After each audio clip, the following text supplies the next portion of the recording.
Façade carmin au vent violet, jaune et rouge. Ici, c'est l'immeuble de Semewan, incubateur des startups béninoises. Le choix du design n'est pas fait au hasard. Le bâtiment a été construit pour avoir en un seul lieu des chercheurs, des étudiants et des entrepreneurs. On sait que toutes les grandes innovations sont arrivées par l'une des l'autre de ces branches.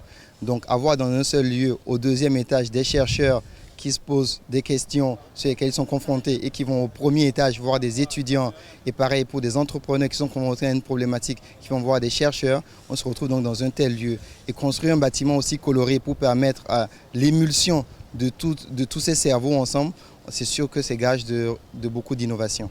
Abdul Khalim Assouma a voulu faire de ces 4250 mètres carrés entièrement dédiés à la recherche et aux nouvelles technologies un bâtiment innovant et intelligent, peu gourmand en énergie et à la pointe des plus grands centres africains de ce type. Les maçons et les peintres font les dernières retouches et dans quelques jours, Semewan accueillera entrepreneurs, incubés et étudiants spécialisés dans les nouvelles technologies. Un choix multiple qui trouve tout son sens en ces temps de pandémie mondiale et de course aux innovations. À 29 ans, Donald Chaou et 5 de ses amis ont mis au point Inksover, une application mobile pour mieux respecter la distanciation sociale et permettre aussi de retracer la chaîne de contact d'une personne infectée. Elle permet en fait de détecter les différentes personnes qui ont été en contact avec une personne infectée du Covid.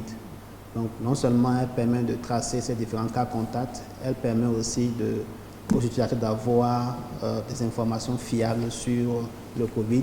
Avant de venir à Semecity, c'est vrai, on faisait la transformation, mais on n'avait pas en fait les données scientifiques pour la formulation, par exemple, des thés. Donc, grâce à Semecity, on a eu une phytothérapeute qui nous aide dans la formulation de ces produits. Ce nouveau bâtiment fait partie de Semecity, un programme de développement économique voulu par le chef de l'État, Patrice Talon, visant à faire du Bénin un hub technologique pour l'Afrique de l'Ouest sur le modèle du Kenya en Afrique de l'Est ou du Rwanda pour l'Afrique des Grands Lacs. On vient chercher des collaborations, on vient chercher des formations, on vient chercher de l'accompagnement justement pour monter un projet, pour se former, pour avoir un diplôme.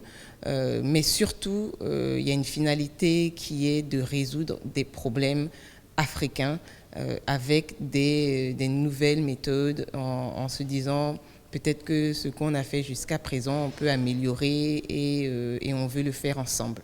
Beaucoup d'autres innovations sont attendues dans ce lieu typique de création.